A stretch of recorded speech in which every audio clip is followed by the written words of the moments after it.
Samajwadi party के राष्ट्रीय अध्यक्ष अखिलेश यादव इस समय बुंदेलखंड एक्सप्रेसवे पर हैं, जहां पर पार्टी के हजारों कार्यकर्ता उनके स्वागत में खड़े हैं। अखिलेश यादव भी अपने कार्यकर्ताओं का अभिवादन स्वीकार कर रहे हैं। यहां से अखिलेश यादव सीधे हमीरपुर जाएंगे। हमीरपुर में पार्टी की पूर्व प्रत्याशी चंद्रवती वर्मा के घर जाएंगे। उसके बाद से पार्टी के सांसद जो हमीरपुर के सांसद हैं उनके घर भी सपा मुखिया अखिलेश यादव का कार्यक्रम लगा हुआ है। इस समय आप बुंदेलखंड एक्सप्रेसवे से सीधी तस्वीर देख सकते हैं। इस तरीके से भारी हुजूम कार्यकर्ताओं का लगा हुआ है। अखिलेश यादव उनका अभिवादन स्वीकार कर रहे हैं। उन्हें वो दिखाई नहीं दिए जो परिवार के लोग आज भी भटक रहे हैं। मैं तो अपने पत्रकार साथियों से कहूंगा और खासकर यूट्यूब चैनल वालों से कहूंगा, हालांकि कुछ यहाँ तो ज्यादातर वो पत्रकार हैं जिनके ऊपर बीजेपी का इन्वेस्टमेंट नहीं है, ये बड़े बड़े उद्योगपतियों का इन्वेस्टमेंट नहीं है, इसलिए हमारी बात आपके माध्यम से वहां तक पहुंचेगी। मैं अपने पत्रकार साथियों से कहूंगा, प्रयागराज में आज भी आप जाइए, थानों के सामने, अस्पताल के सामने, आपके स्टेशन के सामने या पब्लिक प्लेसेस जितनी भी हैं, वहां आज भी पोस्टर लगे हुए हैं और सरकार का आंकड़ा ये बताता है कि 900 लोगों के लगभग अभी तक मिले नहीं है। मैं आपके माध्यम से भी कहूंगा, कुंभ तो खत्म हो गया, महाकुंभ खत्म हो गया, लेकिन कम से कम उन परिवार के सदस्यों की सच्ची जानकारी तो मिल जाए। और यही नहीं, हमारे मुख्यमंत्री जी भी कमाल के कहते हैं कि हमने 4 लाख नौजवानों को रोजगार दिया मोटरसाइकिल से, कि जो बैठा करके ले जा रहे थे। ये बताइए, मोटरसाइकिल पे कब कॉमर्शियल तरीका आपने अपना दिया कि आप मोटरसाइकिल से ही व्यापार कर लीजिए। और इसका मतलब ये है कि अब नौजवानों को 144 साल बाद रोजगार मिलेगा। अब तो मिलना नहीं है। देखिए, बीजेपी बहुत सारे पन्ने उड़ा देती है।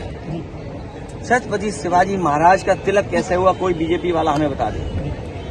अगर कोई बीजेपी वाला मुझे ये बता दे, मैं इतने पत्रकार साथियों के साथ दावा करता हूं, जो हजारों साल पुरानी लड़ाई है, एक कोई मनु महाराज आए थे जिन्होंने गड़बड़ कर दिया, जिनकी वजह से हम और आप सब लोग बट गए हैं। कोई कुछ हो गया, कोई कुछ हो गया। तो हमारे छत्रपति शिवाजी महाराज जो हमारे पूजनीय हैं, हमारे परिवार के हैं, यहाँ जितने लोग खड़े हैं इन सब के परिवार के वो लोग हैं। शायद बीजेपी के परिवार के नहीं हो सकते छत्रपति शिवाजी महाराज। ये बात मैं बड़ी जिम्मेदारी के साथ कह रहा हूँ। हो सकता है बीजेपी के लोगों को ये बुरा लगे। अगर ये बुरा लगे बीजेपी के लोगों को, तो ये बीजेपी वाले बताएं कि छत्रपति शिवाजी महाराज का तिलक कैसे हुआ था। अगर इतिहास के पन्ने पलटेंगे,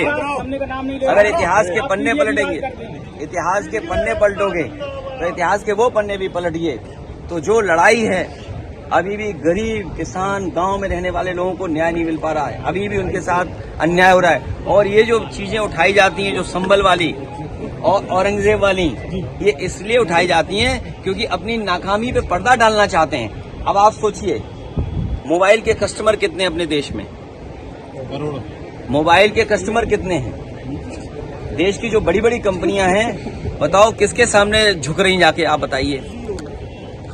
किस कंपनी के साथ, अमेरिका की किस कंपनी के साथ झुक रही है, बताइए आप। सब भूल जाते हो आप, खुद ही अखबार में लिखते हो, खुद ही न्यूज बनाते हो और खुद ही भूल जाते हो। ये कौन सा चूर्ण बीजेपी देती जिसकी वजह से आप सब भूल जाते हो। एक मिनट पहले ये बताओ, जो हमारे ये मोबाइल के कस्टमर हैं, जो बाजार है, जो इतना बड़ा है, किसके आगे झुक रहा है जाके हमारा भारत। भारत विश्व गुरु, भारत को दुनिया में जाने कहाँ पहुंचाना चाहते थे। कोई सुना है स्टारलिंक कोई नई चीज है, कोई स्टारलिंक कोई नई चीज है, अभी हम पढ़ नहीं पाए हैं। चैट जीपीटी पे पढ़ेंगे। तो इसलिए पर्दा डालने का काम कर रहे हैं कि जनता को पता ही नहीं लगे कि क्या हो रहा है। आपका डीजल पेट्रोल महंगा है, बिजली महंगी है, खाद की बोरी से लेकर कीटनाशक दवाई महंगी है, जीएसटी आपकी ट्रॉली पर, ट्रक पर, जो किसान खरीदता सब पर जीएसटी है। तो ये जो वसूली हो रही है, इसको छिपाना चाहते हैं। फ्री बिजली की बात कह के बुंदेलखंड के काला चश्मा लगा के होली खेलते हैं, उनका दिल कितना काला होगा। जो लोग काला चश्मा लगा करके होली खेल रहे हों और उनका दिल कितना काला होगा। हम सब लोग वो लोग हैं जो अलग अलग रंग से होली खेलते हैं। बहुरंगी लोग हैं हम लोग बहुरंगी की कल्पना करते हैं कि सब गुलदस्ता तब अच्छा लगता है जब अलग अलग रंग के फूल हों। ये भारतीय जनता पार्टी के लोग एक रंगी लोग हैं। एक रंगी लोगों को कोई स्वीकार नहीं कर सकता है। इसलिए हम और आप यही समझते हैं कि जो दूसरों का दुख अपना दुख समझे वो योगी होता है। भैया योगी जी कह रहे हैं लड़ाई हो रही है। ये सरकार आ जाएगी तो और आने वाले समय में अन्याय होगा। जी संभल कोई कल्पना नहीं कर सकता है। जी संभल इस समय बहुत चर्चा में है। सीओ द्वारा कुछ विवादित बयान भी दिया गया है, कैसे देख रहे हैं?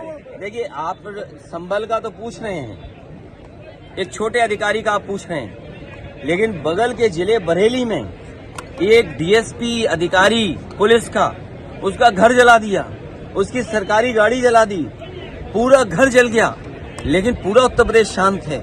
पता नहीं हमारे चैनल के कैमरे कहाँ चले गए। मुझे उम्मीद है कि वो कैमरे वहां भी पहुंचेंगे जहां डीएसपी के घर को आग लगा दी, गाड़ी में आग लगा दी, सोचिए आप। और जो होली मनाने का कार्यक्रम बड़े शांति के साथ, बड़े हर्षोल्लास के साथ, भाईचारे के साथ, एक दूसरे से प्रेम और सम्मान के साथ मनाते थे, इस बार भारतीय जनता पार्टी ने जहर घोलने की कोशिश की। लेकिन उसके बावजूद भी मैं बधाई देना चाहता हूं जिन लोगों ने शांतिपूर्ण ढंग से सौहार्द में होली का त्योहार मनाया। क्या होली का त्योहार या कोई त्योहार राजनीति का मकसद नहीं हो सकता।